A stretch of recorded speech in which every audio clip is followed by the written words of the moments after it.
Control statements in PHP में आज हम नेस्टेड इफ के बारे में देख रहे हैं। ठीक है, यह मैंने टाइटल में लिख दिया है। तो इसमें स्टार्टिंग करी मैंने angle bracket question mark PHP से। जैसे मैंने प्रीवियस जो प्रोग्राम था है ना, उसमें डॉलर ए में 201 दिया था, इधर मैंने 202 कर दिया है। ओके, एक डॉलर बी नाम का वेरिएबल भी ले लिया है। तो मैं इफ कंडीशन से चेक कर रही हूँ क्या डॉलर ए इक्वल टू 201 है क्या। लेकिन मैंने डॉलर ए इक्वल टू 202 दिया है यहाँ, देख रहे हो ना तुम। लेकिन मैं ये दे रही हूँ कि क्या ये 201 के इक्वल है क्या। ओके, तो ये जाएगा ही नहीं। जब यही कंडीशन फॉल्स हो गई है तो ये अंदर जाएगा ही नहीं। ये कहाँ चला जाएगा, डायरेक्टली एल्स के पास चला जाएगा। ओके, और क्या प्रिंट कर देगा, dollar a is not equal to 201। समझ रहे हो, ये तो सिंपल क्या हुआ, इफ और एल्स। अब मैं इधर मान लीजिए 201 कर देती। ठीक है, इधर मैंने लिख दिया 201। तो ये 201 किसके इक्वल हो गया, डॉलर ए इक्वल टू 201 के हो गया है। तो ये करली ब्रेसेस के बाद यहाँ इन हो जाएगा और इको करके क्या प्रिंट होगा, dollar a is equal to 201। Okay, अब मैंने इसी इफ में क्या लिखा है देखो, करली ब्रेसेस यहाँ से स्टार्ट है, एक इको स्टेटमेंट प्रिंट हुआ, उसके बाद अगेन मैंने इफ की कंडीशन लिख दी है। समझ रहे हो, तो ये नेस्टेड इफ है। नेस्टेड इफ मीन्स इफ के अंदर हम फिर से इफ लिख रहे हैं।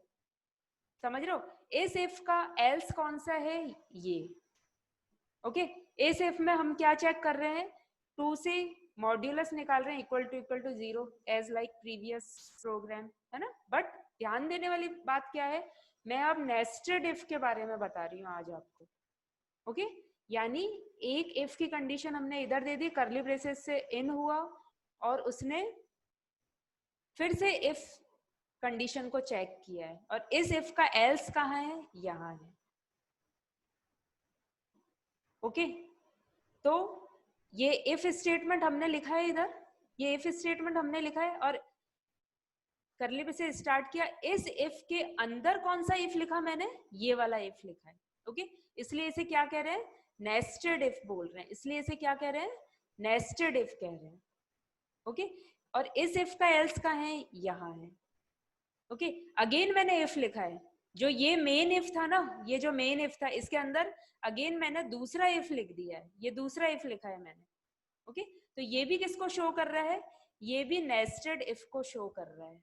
एक मैंने दूसरा इफ लिख दिया, इस इफ का मैंने एल्स इफ लैडर लगा दिया है।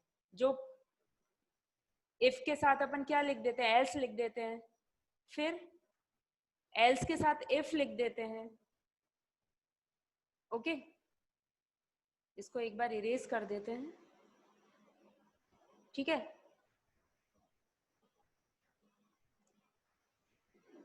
ये इधर से क्लोज कर दिया, देख रहे हो तुम। ठीक है, इस इफ के अंदर हमने ये एल इफ एल्स यूज कर लिया है, अगेन मैंने if else if ladder use कर लिया है, और जो इफ का करली ब्रेस से स्टार्ट किया था उसको लास्ट में इधर मैंने क्लोज किया है। इसलिए ये क्या कहलाता है, नेस्टेड इफ। इफ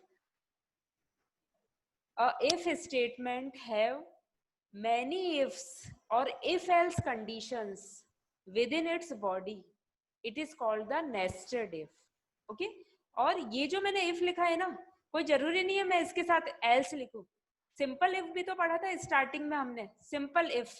ओके, लेकिन मैं वो भी लिख सकते हैं, लेकिन मैं यहाँ क्या कर रही हूँ, जो मेन if था उसके साथ एक else भी दे रही हूँ कि dollar a is not equal to 201।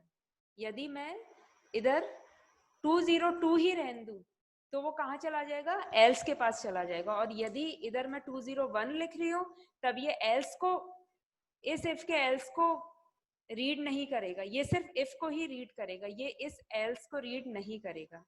क्योंकि अब डॉलर ए की वैल्यू मैंने क्या दे दी है, 201 दे दी है। एक बार इसको ड्राई रन कराते हैं, देखो डॉलर ए की वैल्यू मैंने 201 दी है, तो वो सारे स्टेटमेंट्स को रीड करेगा। देखिएगा आप,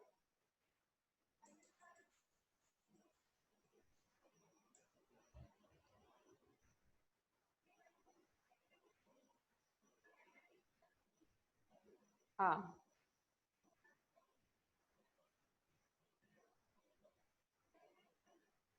ये सेव नहीं हुआ है प्रोग्राम, इसको एक बार सेव कर देते हैं, कंट्रोल एस, क्योंकि 201 दे दी है अब वैल्यू। ओके, ये रिफ्रेश कराया तो देखो एल्स के पास नहीं गया, वो मेन इफ का जो एल्स था वहां नहीं गया है, वो फर्स्ट जो इफ यूज किया था, इफ के अंदर जो मैंने नेस्टेड इफ्स यूज किए थे, तो फर्स्ट इफ के बाद मैंने सबसे पहले लाइन प्रिंट कराई थी इको करके, dollar a is equal to 201, वो प्रिंट कर दिया। देन मैंने एक इफ एल्स की कंडीशन लगाई थी कि मॉड इक्वल टू जीरो है या नहीं है, ठीक है, तो मॉड्यूलस जीरो निकलना ही नहीं है, तो एल्स में इसने दे दिया ए इज ऑड। एक मैंने third if else if ladder लगाया था, तो उस कंडीशन को इसने दे दिया ए इज इक्वल टू बी, क्योंकि बी की वैल्यू भी मैंने 201 रखी है। ओके, अब मान लीजिए यहां मैं 202 कर दूं, तो ये पहले में ही फॉल्स हो जाएगी कंडीशन, है ना, फर्स्ट स्टेटमेंट में ही वो कहाँ चला जाएगा, एल्स के पास चला जाएगा। ओके, इसलिए इसने बता दिया 202 is not equal to 201। Okay, तो मेन जो मोटो है इसमें प्रोग्राम में वो क्या है, इफ के अंदर मल्टीपल इफ्स का यूज कर रहे हैं, इसी को अपन क्या बोलते हैं, नेस्टेड इफ कहते हैं अपन। ओके, तो ये आपका कंट्रोल स्टेटमेंट्स के बारे में है। ओके, इसी में ही एक स्विच केस को लेके चलते हैं अपन। स्विच केसेस में इसका सिंटेक्स क्या होगा स्विच केस का, जैसे डॉलर ए इक्वल टू मैंने 7 ले लिया, डॉलर बी इक्वल टू 2 ले लिया, और dollar n equal to 1 value ले ली। डॉलर एन इसलिए ले रहे हैं कि स्विच में मैं वेरिएबल लिख रही हूँ डॉलर एन, ठीक है, तो केस कौन सा ले रही हूँ, 1 ले रही हूँ, कि 1 केस पे जाते ही ये जो 1 में लिखा है उसको प्रिंट कर दे, वो एग्जीक्यूट हो जाए। ओके, तो स्विच केस का सिंटेक्स पीएचपी में क्या होता है, स्विच लिख देते हैं, देन पैरेंथेसिस आ जाता है, पैरेंथेसिस के बाद अपन वेरिएबल लिख सकते हैं। ओके, पैरेंथेसिस के बाद क्या लिखा जाता है, वेरिएबल लिखा जाता है, देन ओपनिंग करली ब्रेसेस आ जाता है, देन केस 1 कॉलन स्टेटमेंट्स आ जाएगा, केस 2 कॉलन, और ब्रेक तो करना ही पड़ेगा, और लास्ट में डिफॉल्ट करके कॉलन लगाना पड़ेगा, कि ब्रेक होने के बाद फिर किसी भी केस के पास नहीं जाएगा, वो कहाँ चला जाएगा, डिफॉल्ट के पास चला जाएगा। यदि मान लीजिए इसको कोई भी केस नहीं मिलता है, तो ये कहाँ चला जाएगा, डिफॉल्ट के पास चला जाएगा। मान लीजिए इसमें मैंने कितने केस लिखे हैं, 5 केसेस लिखे हैं ना, मैं इधर एन की वैल्यू क्या दे देती हूँ, 6 दे देती हूँ। ओके, 6 दे देती हूँ, मैनिपुलेशन डॉलर ए और डॉलर बी का कर रहा है, इसलिए डॉलर ए और डॉलर बी की वैल्यू हमने फर्स्ट ऑफ ऑल इनिशियलाइज कर दी है। ठीक है, अब केस मैंने क्या लिखा है, 6 लिखा है, बट केसेस लिए कितने हैं, 5 लिए। तो जैसे प्रीवियस लैंग्वेजेस में करते हुए आए थे, इसमें भी उसी तरीके का आंसर आएगा। स्विच,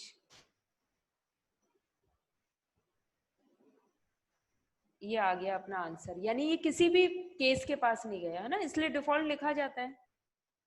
ओके, और ब्रेक अपन किस लिए करते हैं, जिससे वो नेक्स्ट केस के पास आ जाए, इसलिए ब्रेक लिखा जाता है। ओके, तो इसका थोड़ा सा सिंटेक्स ध्यान रखना है, केस 1 लिखते हैं, उसके बाद कॉलन आता है, और मल्टीपल केसेस लिखेंगे इसलिए करली ब्रेसेस आएगा। यदि एक स्टेटमेंट आप लिखोगे तो करली ब्रेसेस की भी जरूरत नहीं होती है। ओके, तो ये आपका पूरा कंट्रोल स्टेटमेंट डिसीजन मेकिंग है, ये कंप्लीट हो जाता है पीएचपी में। इसके बाद हम लूप्स के बारे में देखेंगे।